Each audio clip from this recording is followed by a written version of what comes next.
Priyo, guys, idol sa nga pala si Pat Gaming is the best sa pinaka-pogi sa buong mundo, mga idols kong malupet, no?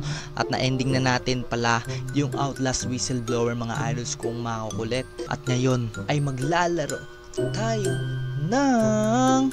Rinig ba yung mga idols kong makukulit? Ha? May tumatawag mga idols kong makukulit, ha? Hello? Sino to? Putik! Ha? Hindi ba't natapos ko na yung Outlast Whistleblower, boy? Hindi pa?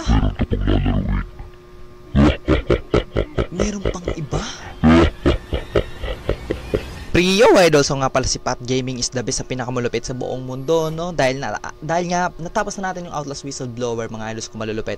Eh may tumawag sa atin na hindi ko kilala yon, no? Hayop na yon. Pero sabi niya, hindi pa daw dyan nagtatapos ang laro. Yung pala putik, meron palang Outlast 2 ng mga idols ko malulupit, no? Pero dahil tayong pinakamaangas dito sa larong to, i-ankle break lang natin yung mga tao dito, mga idols kong malulupit, no? At ito nga, new game tayo, mga idols kong malulupit, dahil pinakamaangas tayo. Gusto nyo ba mag-insane tayo? Siyempre dahil tayo pinakamaangas, magna-normal lang tayo, mga idols kong malulupet, boy. Sino mga pogi dyan? Ha? Q, tsaka E. Uy, sino yun? Bad trip na yun, sino yun? Hoy, putik, nagulat ako. Kala ko tao. Ay, mga picture ng baby. Tingnan yung mga bata, mga idols kong malulupet, no? Putik, documents na naman tayo, mga idols kong malulupet, no? Pakaangas. Ay! Ay! Nagulat ako. Sorry. Sorry, mga idols ko malulupet.